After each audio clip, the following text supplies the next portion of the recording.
une de mes missions, c'est de pouvoir faire le bilan de compétences, donc de pouvoir mettre à profit toutes les compétences du travailleur et aussi de faire passer la validation des compétences, de suggérer en tout cas aux travailleurs de pouvoir passer la validation de compétences.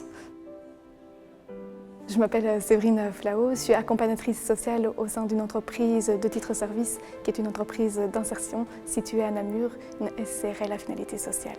Après avoir découvert la validation des compétences, je suis revenue au sein de mon entreprise et j'en ai parlé et je dis waouh, c'est vraiment un chouette outil pour faire reconnaître le travail des travailleurs en titre-service.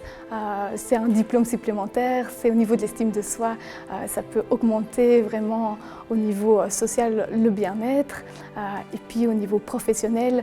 Pour les clients, c'est un plus de dire que elles sont qualifiées vraiment pour le boulot qu'elles font et c'est pas permis à tout le monde d'être ménager.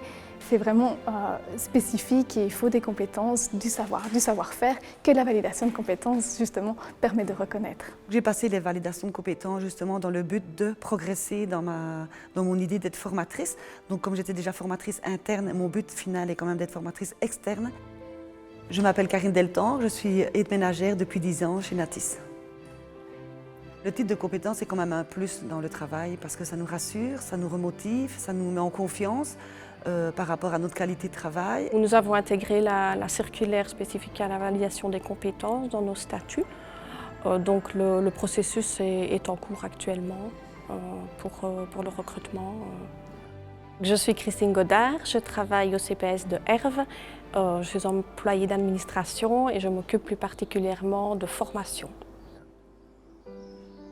Donc, la validation des compétences va permettre à un agent qui au départ était article 60 chez nous, a permis une évolution dans sa carrière et l'aboutissement final ce sera d'être responsable adjoint du service d'entretien chez nous.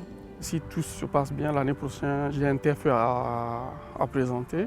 J'aimerais bien me lancer comme indépendant, surtout dans le domaine de la domotique.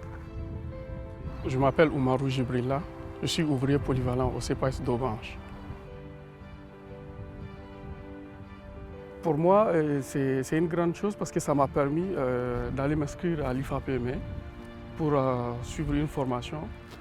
Donc ça m'a évité de faire une formation préparatoire d'une année. Donc je me suis inscrit directement à la première année en gestion et première année aussi en électricité. Donc si je n'avais pas ça, il va me falloir suivre une formation d'une année préparatoire. Donc ça m'a exempté de cette année de formation. Le titre de compétence pour moi c'est quoi? C'est quelqu'un qui met la main à la pâte et je vois qu'il est capable ou non d'être un bon ouvrier ou un bon commis. Je suis Damien Taillard, je suis meilleur artisan boulanger-pâtissier, boulanger depuis 30 ans. Si un jeune vient avec sur son CV qu'il a ses compétences, qu'il a passé une validation de compétences, je le prendrai à l'essai pour un petit peu voir ce qu'il vaut, voir ce qu'il a dans les tripes. Et je trouve que c'est déjà un bel avantage par rapport à quelqu'un qui vient avec un bel CV. La validation de compétences, c'est quand même la preuve qu'il a un petit peu touché, qu'il a mis la main à la pâte.